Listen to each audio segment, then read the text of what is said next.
Welcome friends, good evening. कैसे हैं आप लोग?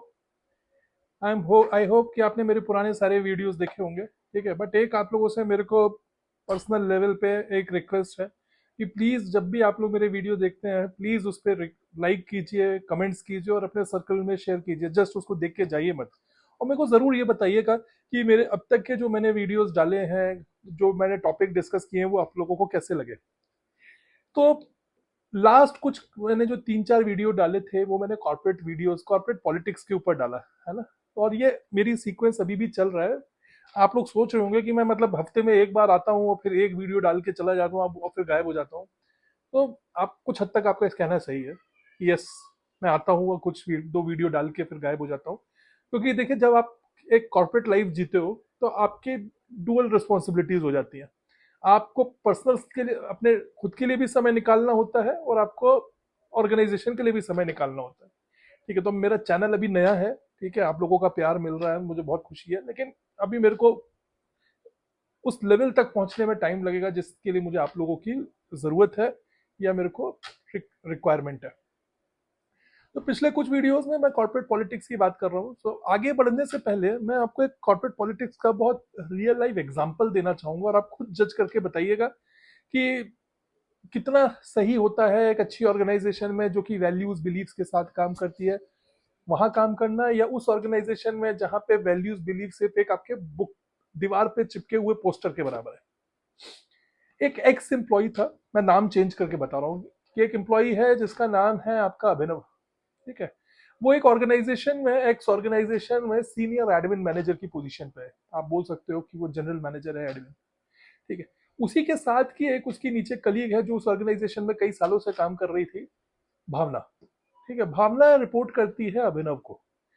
भावना को कंपनी में काम करते हुए ऑलमोस्ट 1-1.5 साल से ऊपर हो गया है, तो उसकी एक पहुंच है, या आप बोल सकते हैं लोग उसको जानते हैं। ठीक है, नेचर वाइज स्वभाव से वो बहुत बदतमीज लड़की है। आप उससे, एक एडमिन का जो बंदा होता है, आप उससे एक्सपेक्ट करते हो कि वो आपका हॉस्पिटैलिटी में नंबर वन होगा, आपको मदद करेगा, बट ये बिल्कुल उसके विपरीत है। लेकिन सिर्फ कुछ चापलूस लोगों को, चापलूसी पसंद करने वालों की वजह से और खुद चापलूस होने की वजह से ये ऑर्गेनाइजेशन में चल रही है। अगर आप इसको बोलो तो अपना सिग्नेचर भी ढंग से नहीं कर सकते। अभिनव जो आता है, ये एक अच्छी कंपनी में काम करके आया है, अच्छे लोगों के साथ काम करके आया है, और यहाँ जब आता है तो वो एक्सपेक्ट करता है कि मेरे को एक अच्छा स्कोप मिलेगा। अभी उसको जुम्मा जुम्मा 1 महीना 1.5 महीना ही हुआ है काम करते हुए, लेकिन अभी से ही दोनों में क्लैशेस दिखने लगे हैं। लोग ऑब्जर्व करने लगे हैं कि कुछ ना कुछ तो गड़बड़ गड़बड़ है। ना भावना अभिनव की बात सुनती है, और ना अभिनव उसको कन्विंस कर पाता है या परस्यू कर पाता है कि भाई आप काम करो मेरे। क्योंकि उसको पता है कि उसकी वो बाईपास करके उसके ऊपर पहुंच जाती है। तो ये एक बहुत रियल लाइफ एग्जांपल है। मैं सिर्फ नाम चेंज किया, but this is a real life example और रियल लाइफ ऑर्गेनाइजेशन का एग्जांपल। आप खुद डिसाइड करिएगा कि कौन सही या कौन गलत है, या हमें कहाँ काम करना चाहिए। होता क्या है, अभिनव को काफी 1 महीना 1.5 महीना हो चुका है, लेकिन उसकी भावना के साथ पट नहीं रही है, जिसको बोलते हैं हम। अब क्या होता है कि कंपनी में एक आपका बड़ी इवेंट है, जिसमें कि ऑल इंडिया से करीब आपका 200-250 लोग आने वाले हैं। तो ये कंपनी की जो इवेंट है, दो कंपनी मिलके कर रही है आपका। तो ये उसमें 200-250 लोग आने वाले हैं, 4 दिन की इवेंट है। ठीक है, तो आप समझते हैं अब इस है कि एडमिन का इस तरीके की इवेंट कराने में बहुत बड़ा रोल होता है। लोगों की टिकट्स कराना, होटल कराना, बुकिंग कराना, रूम्स अरेंज कराना, रूम बुकिंग देखना, पेयरिंग देखना, सारी चीजें। और ये एक इवेंट निकल जाए आपका समय समय रहते, तो आप आदमी वही रिक्वेस्ट करता है या वही प्रेयर करता है कि सारी चीजें सही सलामत निकल जाए।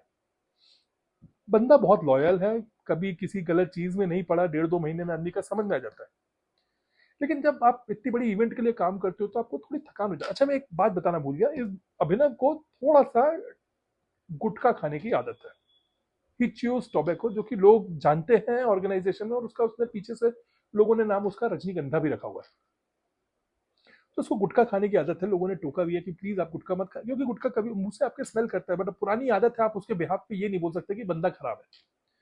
अब जी, सेल्स ये मीटिंग हो रही है, ठीक है, अब 2 दिन सही सलामत इवेंट निकल जाती है।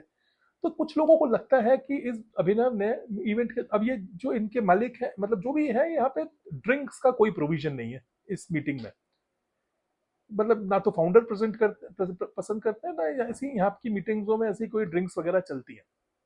लेकिन थकान की वजह से लोगों को लगता है कि इस बंदे ने मीटिंग में कहीं ना कहीं ड्रिंक्स करी है, कि उसके मुंह से स्मेल, बट आप उसके आचार विचार व्यवहार से आपको नहीं समझ में आएगा कि उसने ऐसा कुछ किया। मुझे लगता भी नहीं कि मतलब किया भी है उसने, बट उसके नीचे ऐसा आपका कॉन्स्पिरेसी की जाती है कि उसने ड्रिंक करी है। और वो जब पार्टी, ये जब इवेंट खत्म होती है तो उसको बिल्कुल ऐसा शो कर दिया जाता है कि उसने ड्रिंक करी है, और इसमें जो भावना है इसका बहुत बड़ा रोल है। ये ऊपर मैनेजमेंट को बताती है कि आपका अभिनव ने ड्रिंक किया था, और अभिनव को बात एचआर तक पहुंचती है। एचआर हेड बोलते हैं कि इस बंदे से आपका अब इन्वेस्टिगेशन करना पड़ेगा। वो इन्वेस्टिगेशन टीम के पास बात पहुंचती है, उसका लैपटॉप रख लिया जाता है और उसको बोल दिया जाता है कि अब उसको बिना किसी रीजन से उसको बोल दिया जाता है कि आज आप छुट्टी, आप घर चले जाइए, हम आपका लैपटॉप अपने पास रख रहे हैं। सोचिए कितनी बड़ी उसके साथ, बिना इन्वेस्टिगेशन के कितनी बड़ी उसके साथ आपका, मैं बोलूंगा कि मतलब जाती हुई, बिना कोई एविडेंस के, एक सिर्फ कॉन्स्पिरेसी की वजह से। यही एक ऑर्गेनाइजेशन वैल्यूज, बिलीव्स और कॉर्पोरेट पॉलिटिक्स ही मैं बात कर रहा था और मैं समझाने की कोशिश कर रहा था।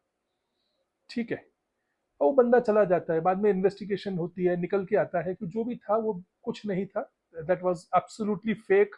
और वो फैलाया हुआ एक आपका सिर्फ तौर तरीके थे उसकी भावना के, जो कि उसने अभिनव किए। लेकिन इस दौरान उस बंदे की तबीयत बिगड़ जाती है, उसका ब्लड प्रेशर शूट हो जाता है कि जो 200 के ऊपर पहुंच जाता है। उसकी वाइफ चिंता करती है। तो जो देखें वो एक पर्सनल लेवल पे कितना उसने भुगता और कितना चीज़ों को फील किया, क्योंकि काम उसने कभी किया ही नहीं, या चलो किया भी होगा तो अपने पर्सनल कैपेसिटी में किया होगा, उससे किसी को हानि नहीं हुई। लेकिन भावना की एक करतूत की वजह से अभिनव ने एक पूरे प्रोसेस, पूरे एक फेस को फील किया, जो कि उसकी हेल्थ के ऊपर बनाया। और ये बहुत ज़्यादा भी हो सकता है। बाद में ऑर्गेनाइजेशन को फील हुआ कि नहीं यार ये गलत किया हमने, उसका लैपटॉप उसको वापस पहुंचाया जाता है, एचआर के दो बंदे उससे मिलने जाते हैं, सॉरी बोलते हैं उसकी वाइफ को। लेकिन बोलते हैं जब आपका एक घाव आपको लग जाता है तो उसको भरने में ताउम्र निकल जाती है। तो वही आज शायद अभिनव के साथ हुआ या उसके साथ हो रहा है। सो उसने एक लॉयल्टी खो दी ऑर्गेनाइजेशन को। वो जो समझ के आया था कि मैं इस ऑर्गेनाइजेशन में एक लंबा समय बिताऊंगा, वो शायद अब नहीं रुकेगा। आप क्या सोचते हैं? कृपया मुझे लाइक्स या कमेंट करके बताइएगा। और आपको ये वीडियो कैसा लगा, प्लीज़ लाइक करिएगा, शेयर करिएगा और सब्सक्राइब करिएगा। Thank you, good night.